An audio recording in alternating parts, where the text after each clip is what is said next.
둥둥 수요 특강 달을 가리키다.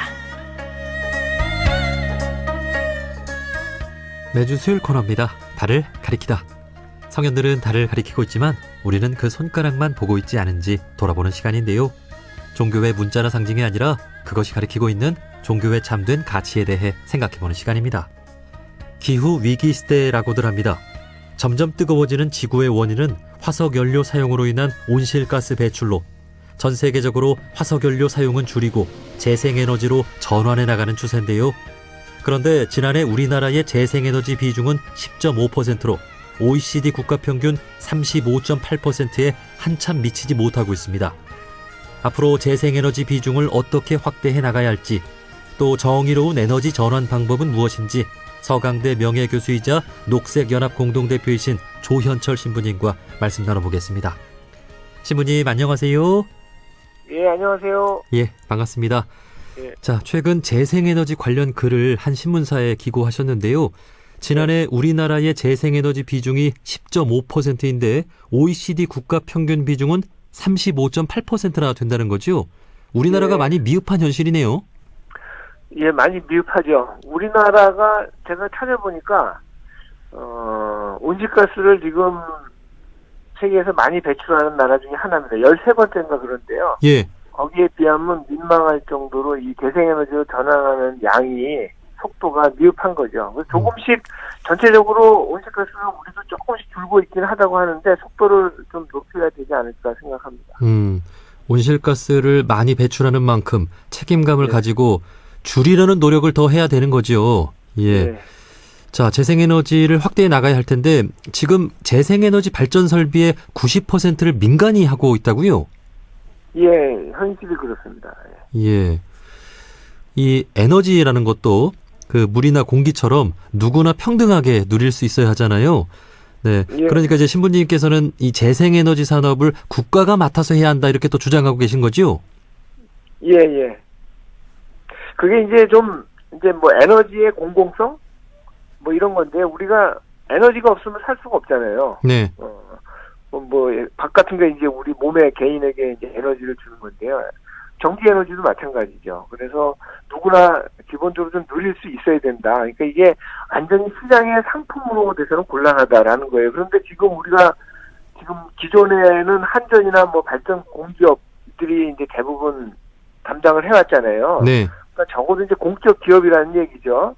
그런데 이게 이제 재생에너지로 점점 이제 확대될 건데, 전환이 되어 갈 건데, 이거를 민간이 하면, 민간은 아무래도 이제 수익성을 먼저 생각하겠죠, 공공성보다는. 네. 그러니까 이제 그 에너지의 공공성이 이제 좀, 희석될 수 있다, 약해질 수 있다라는 그 염려가 있는 거고요.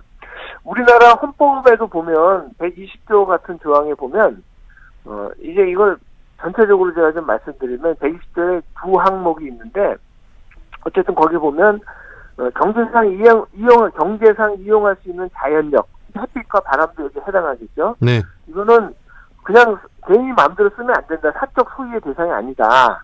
공동체 전체에 속하는 것이기 때문에 그런 경우에는 국가가 특허를 해야 되는 것이고 허가를 줘야 되는 것이고 기본적으로 국가는 모든 국민이 그 혜택을 누리도록 계획을 수립해야 된다. 이렇게 규정을 하고 있어요. 네. 그리고 이게 보다 좀 확실하게 보려면, 재헌헌법부터 있었거든요. 48년 재헌헌법을 보면 85조에 이 광물, 지하자원, 수산자원, 수력, 그리고 경제상 이용할 수 있는 자연력은 국유로 한다. 이렇게 돼 있습니다. 아예 못을 딱 박았어요. 국유로 한다. 그리고 공공 필요에 의해서 개발할 때는 특허한다 이렇게 되어 있거든요. 네. 근데 이게 54년에 헌법을 개정하고 할 때 조금 부드럽게 바뀌었어요. 근데 그것은 이제 그때 너무 국유하고 해놓으면 외국 민간 자본 투자를 좀 꺼릴까봐 그걸 좀 촉진하려는 의도에서 그렇게 했다고 하는데 기본 정신은 그렇습니다. 그리고 그게 지금 헌법에도 87년 헌법에도 그대로 있는 것이고요. 네. 그다음에 이 공공재를 모든 사람이 누려야 할 것을 이제 시장에 맡겨버리면 어떤 일이 일어나냐는 좋은 사례로 그 볼리비아 사례를 많이 들어요. 네. 그래서 1999년 말에 볼리비아가 세계은행이 압력을 받습니다. 그래서 볼리비아의 대도시 코차밤바라는 데가 있는데 그 코차밤바의 수돗물이죠. 그거를 갖다가 그 운영권을 갖다가 베텔이라고 하는 그 민간 자본에 넘겨버립니다. 그리고 나서 2000년이 들어가니까 물값이 무려 300%나 뛰었어요. 예. 그래서 가난한 사람들은 물을 쓰지 못하는 거죠. 물 못 쓰면 죽잖아요. 그렇죠. 그러니까 거기에 분노한 시민들이 거리로 뛰쳐나와서 막 거의 전쟁 수준 비슷하게 큰 폭동이 일어났어요. 그래서 코차밤바 물전쟁이라고 하는데 이런 걸 보면 공공재를 그렇게 무분별하게 사유하면 어떤 결과를 가져오는지 잘 보여준다고 할 수 있겠습니다. 네. 우리나라의 헌법 정신에 이렇게 물이나 공기처럼 에너지도 공공성을 지니고 국가가 운영을 해야 된다. 이런 또 내용이 있는 것은 또 이제 알았습니다. 네. 자, 그리고 이 재생에너지라는 말이 담고 있는 그 재생이라는 말처럼 모두를 살리는 에너지가 되어야 할 텐데요. 에너지의 정의로운 전환은 어떻게 좀 이루어가야 할까요? 예, 아무래도 재생에너지로 이제 바꾸려고 하면 이제 그 기후위기 때문에 그런 거잖아요. 그래서 석탄 발전소 폐쇄가 이제 가장 중요한 당면 과제로 되어 있습니다. 그런데 석탄 발전소에는 거기서 일하는 노동자들이 있잖아요. 네. 그래서 그분들 고용을 좀 보장해 줄 필요가 있다. 그게 가장 첫 번째 그 직접적인 정의로운 전환의 요소가 될 것 같고요. 예. 그다음에 아까 말씀드렸듯이 에너지 공공성.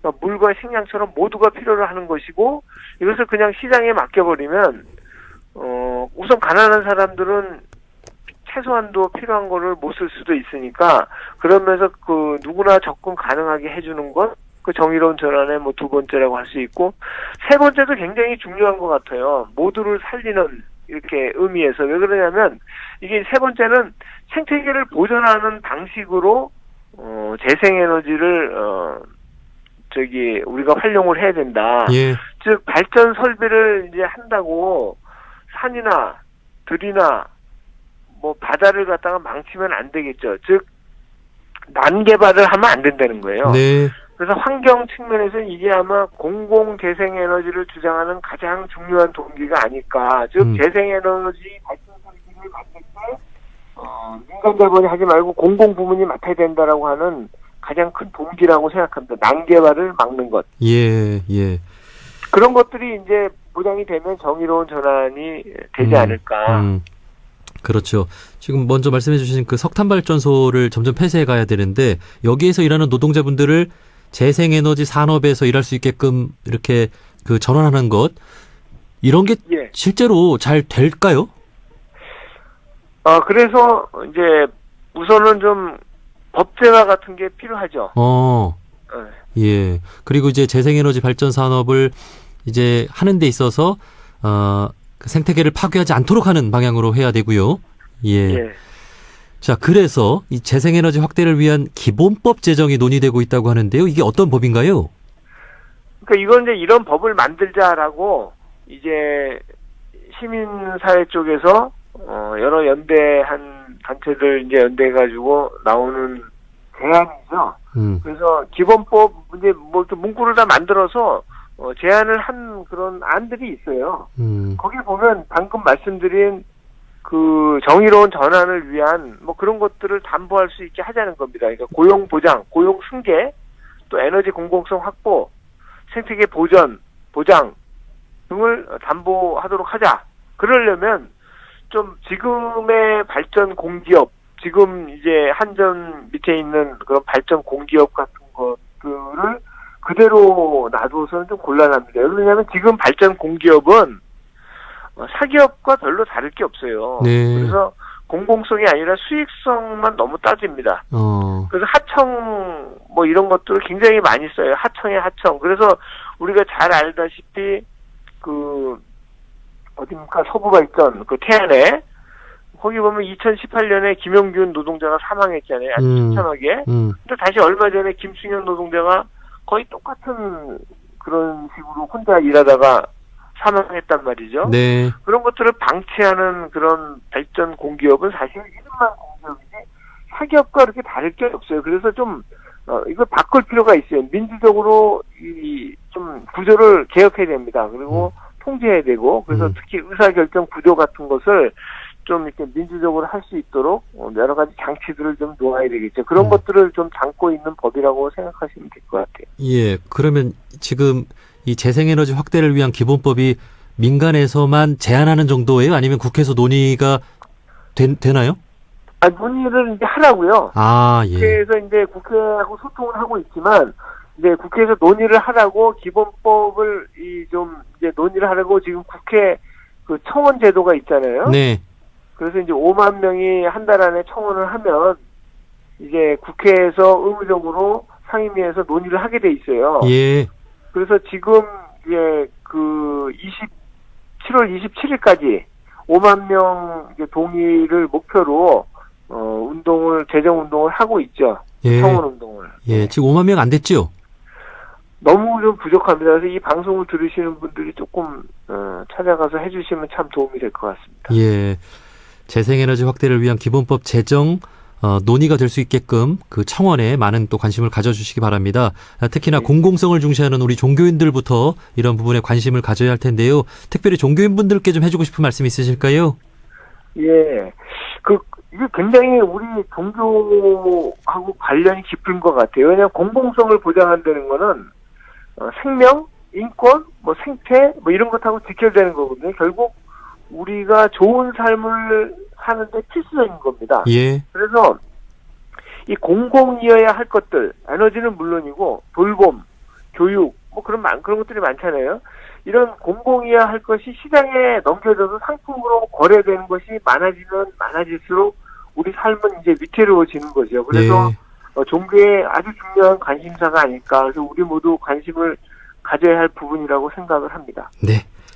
자, 서강대 명예교수이자 녹색연합공동대표이신 조현철 신부님과 말씀 나눠봤습니다. 신부님, 오늘 말씀 고맙습니다. 네, 고맙습니다. 감사합니다.